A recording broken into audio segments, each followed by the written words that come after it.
Now you guys might notice this bridge from the intro videos of Jay Leno's Garage. It's located just outside of Pasadena in the foothills in Sylmar, California. I believe the address is 9497 Foothills Boulevard.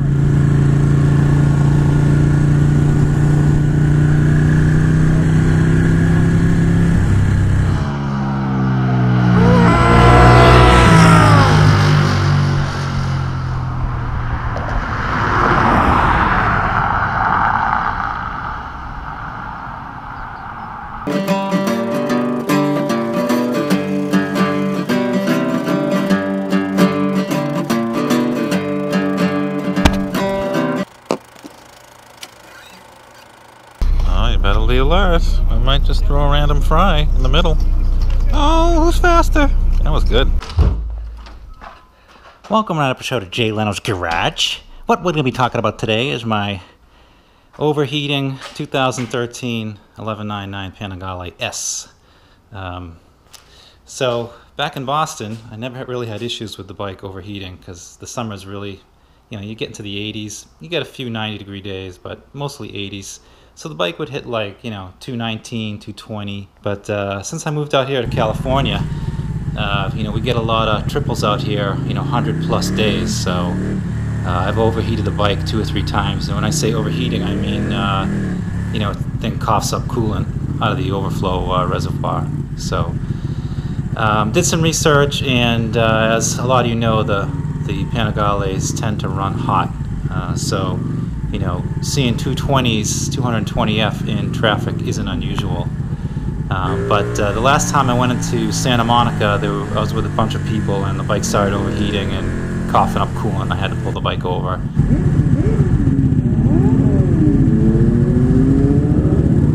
It's a chick right here. A friggin' biscuit.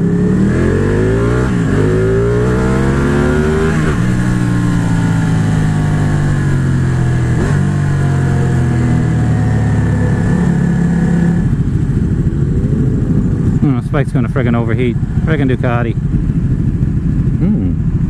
Hello. Thanks, man. Well, yeah, cool it. What's that? Yeah, the bike's overheating. Oh, okay. Yeah. Before I button this thing up here, I'm going to show you what I've done to temporarily alleviate this problem. So what I've done here is I've installed a switch to manually override the fan. See that? The fan is located inside this duct here. You can see that the heat is evacuated underneath. So the fan is located inside this duct, and when you kick the fan on, it pulls air through the low radiator and evacuates it underneath here. There's an opening underneath. And the main reason the bike is overheating is this lower radiator. The Panigale has 2 radiators, an upper radiator here and a lower one here. And this lower radiator is just tired. It's seeing a lot of road debris, a lot of corrosion, a lot of the fins, the cooling fins are bent or damaged. It's packed with sand. I've tried cleaning it a number of times, but it was ridden out in the desert, so for a couple of years. So it's all done. I had to remove this lower radiator when I adjusted the valves at 30,000 miles, and when I held the radiator up to the light, you actually couldn't see through the center section, so it was just packed full of junk. And you can see here, it has almost an exact profile of where the tire was kicking up road debris. And I figured that's about 20% of the surface area of this lower radiator. So you got to figure you're losing about 15 or 20% cooling efficiency. And that's probably why the bike is overheating. In addition to the fact that these radiators really aren't sized for the street. They're designed for track use. So a lot of people have issues with this bike running hot on the street. So in the interim, until I can get a new set of radiators and get a tune buoy so that I can reprogram when the temperature sensor kicks the fans on. Right now they come on at about 212 degrees, but by then, after 200 degrees, you're sitting in traffic, the heat just runs away on the bike, and you end up overheating. You're going to pull over on the side of the road, one of the two. All right, so to do this job, you're not going to need too many things. You're going to need some wire. I got a couple of spools of wire here, electrical tape or heat shrink tubing, some wire strippers, some wire nuts or connectors. I've got some butt splice connectors here. You can use bullet connectors. You're going to have 3 leads that you're going to need to put together. What I did is I soldered all of my connections. So I got a soldering iron. So I started my connections up here at the accessory bundle. I'll get into that in more detail in a second. So it's a pretty straightforward circuit, but I'll post a schematic here just so you can have it for reference as you go through the process. So the first thing we have to do is we have to locate the leads from the fan. So let me get this shit out of the way. Alright. So here's the fan. Okay. And you can see the leads right there. There's a red and black lead. Couldn't be any easier, right? Positive and negative. And then chase those leads up through the fan duct, and you'll see they terminate over here. Now there are two connectors. There's one on the left and one on the right. So we're going to be concerned with the connector on the left. This is what drives the fan. So separate your male connector from the female end here. And then you're going to want to tap into the male end. Now to test the connection, what you can do is get a couple of sewing needles that have eyelets in the end, and just put these in the end of the male connector here, right? Put them in each hole of the connector, and then you can attach your leads to the ends of the eyelets. You can see I cut the leads off here. Anyway, you get the idea. You can thread them through there and twist them, and you know, put these in the end of the connector, and then you can debug your circuit, you know, the easy way before you have to go and cut the wires to the connector, because you will have to do that. And you can see I've cut them here. All right. So what I did was I just inserted the needles, attached the wires to the needle ends, and then ran those leads right up to the battery. Got a couple of pieces of long wire and attached them to each terminal here, and just to see if you know, the fan would kick on. So obviously black to black, red to red, and it worked. All right, so now you know the circuit works, and what you have to do is tap into the bike's charging system. So I already have an accessory bundle here with a fusible link from when I installed my phone charger, and I highly recommend that you always use you know, at least a 30 amp fusible link or fuse holder.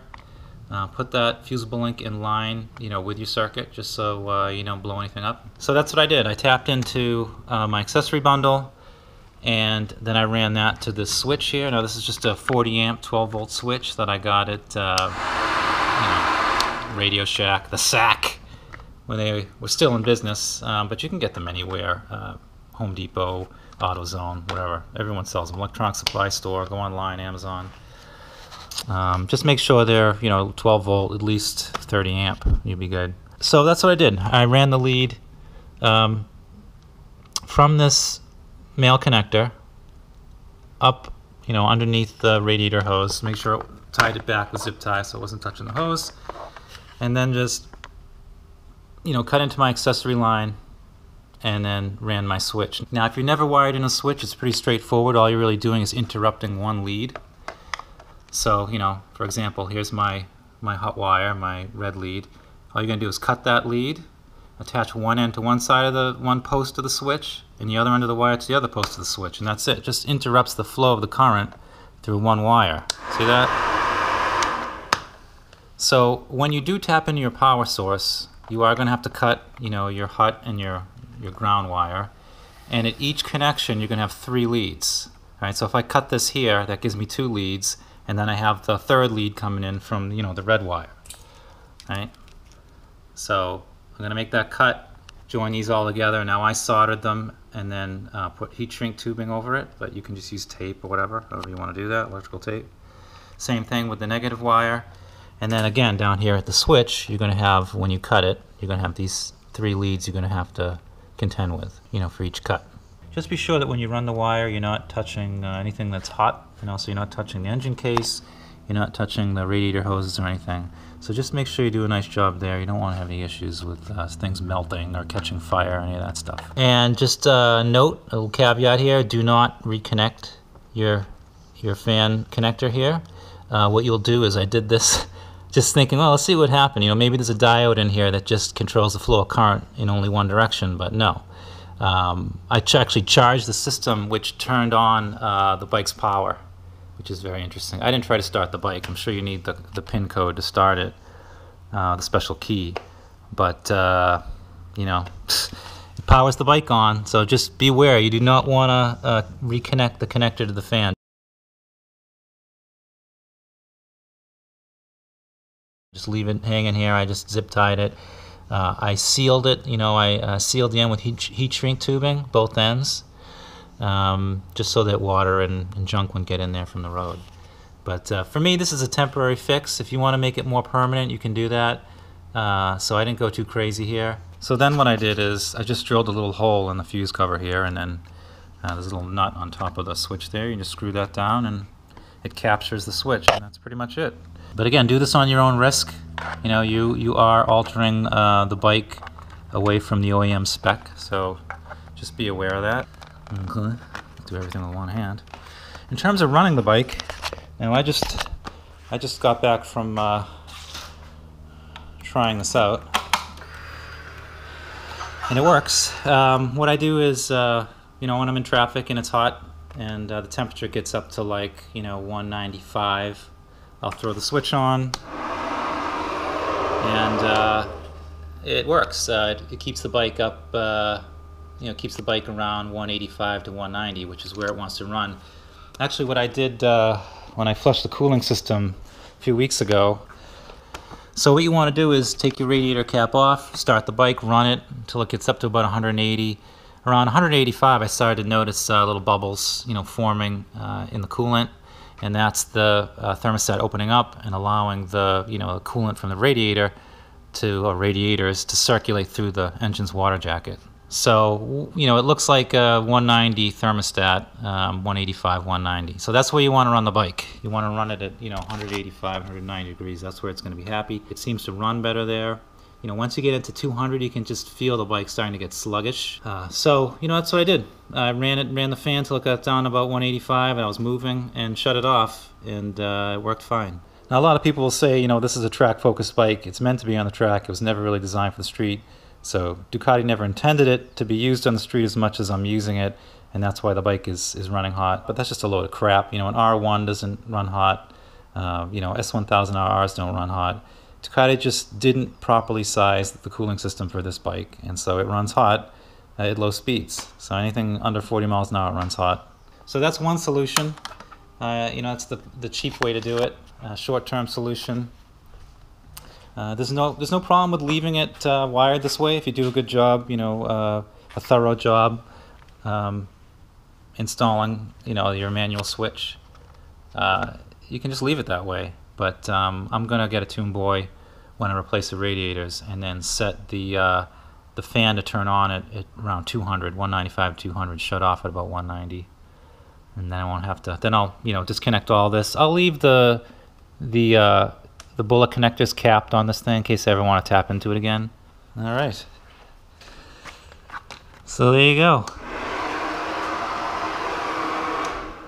And if you like that video, please like and subscribe. And in the immortal words of Scotty Kilmer, be sure to ring that bell if you want to get notifications when I upload a new video.